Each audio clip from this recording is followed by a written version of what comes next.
Hello, welcome to PBA 405 Policy Analysis, where policy comes alive. We are launching into an exciting week this week, focusing on some interesting material. A couple of things we're going to be looking at, first of all, are some economics terms. And so some of these economics terms are going to be very helpful to understand, not only for the future remainder of this course, but also in life in general, and in your professional lives moving forward. So, one of the first big picture economic concepts we're going to look at is called Pareto efficiency. And so, basically, what Pareto efficiency is an allocation of resources where everybody has the maximum benefit from an allocation of resources. When everything is given out, everybody has what they want or need, and nobody else is taken away from, so that somebody else over here has more. There's not necessarily a winner and a loser in resource allocation. There is more of a maximum allocation of resources across all of the public parties. For example, if we were talking about Dixie and Emmy, and we had two dog bones, Pareto efficiency for Dixie and Emmy would be one dog bone for Dixie and one dog bone for Emmy. We weren't taking both dog bones and giving them to Emmy, or both dog bones and giving them to Dixie.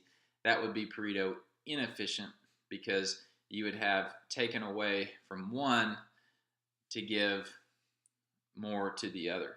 Okay, but the efficient allocation of resources across both puppies would be a dog bone for each.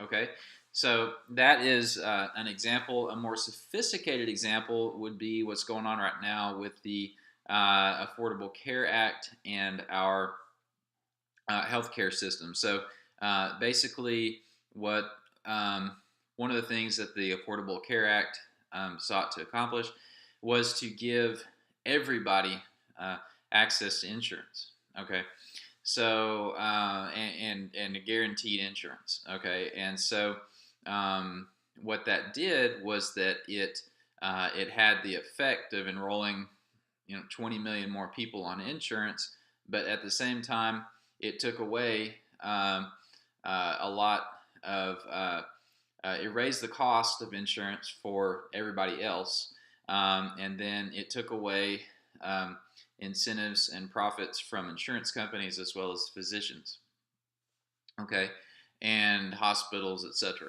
And so some would say that that's Pareto inefficient, because we gave 20 million people insurance, but the other 300 million people had to pay higher costs, and the physicians and insurance companies and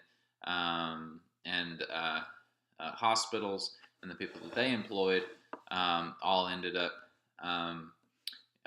getting less profits, or less reimbursements if they were not for profit, for example. So that is one example that could be considered Pareto efficiency or Pareto inefficiency.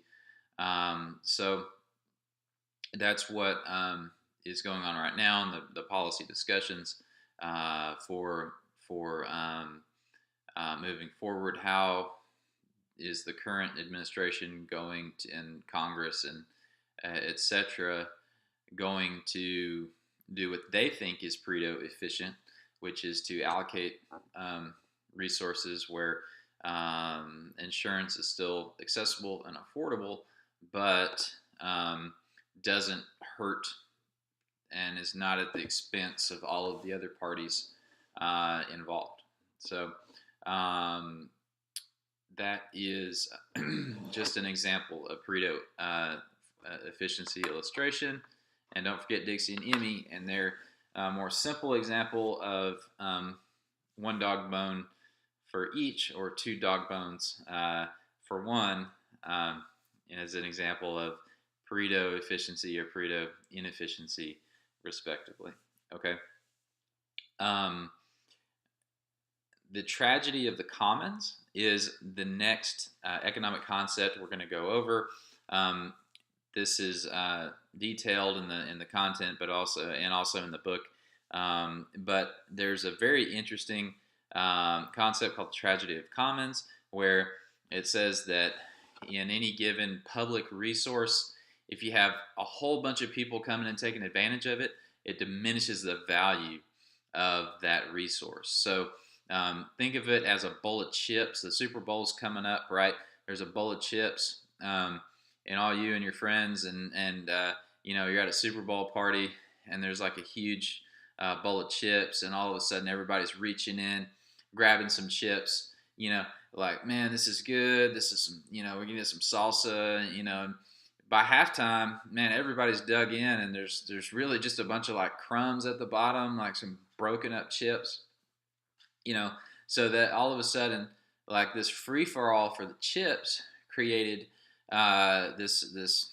I mean, it's not really for the rest of the game. What do you have to eat?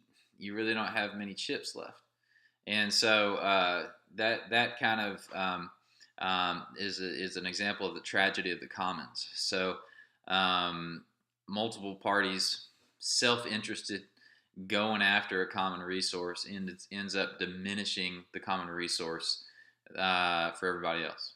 Okay. Another example would be if you were talking about forest land in Brazil. Okay, you've got a whole bunch of people that are going in and deforesting for agricultural purposes, for cattle grazing, stuff like that. Also for timber production, or for just general private use, building, things like that. Well, those are rainforests that everybody enjoys. The oxygen from the that it puts out into the environment. We all kind of depend on that natural resource a little bit as a public good, for the economic impact that it provides. And so the idea is, well, if people don't rapidly go and just take advantage of that forest, then the economic benefit that it creates for the world would not be impacted. So that's just one example of the tragedy of the commons in the real world today. Ideally, there's a healthy balance between economic incentives that people have, or self-interested incentives that people have to take advantage of or participate in a public good, and the public benefit that those public goods provide. Okay, so you can create market-based incentives and incentives and programs, management techniques of public resources that help to sustain the health of those resources, and protect and sustain those resources, but that also allow people to benefit from those resources privately or as public citizens as well. It's like putting a dollar, saying, if you want a chip, here's $1. You need to put $1 in the jar. Or if you want, some chips and salsa, put $1 in a jar. That would limit the taking of the chips and salsa, but it would also allow some healthy, distributions of the chips amongst the party. So just an example of a couple of things that we're going to go over this week. The chapter, admittedly, is really complicated. If you try to weed through it, it's very interesting, but it can be a little bit weedy and challenging as well. So these are a couple of very important concepts that come out of it, and hoping to present a little bit more understandable and simplistic view of those. Anyway, I hope y'all are having a really great week, and feel free to reach out to me anytime by cell or text or call or schedule a in-person conversation or a visit. I'm happy to talk with you anytime. Hope you have a great week, and thanks a lot.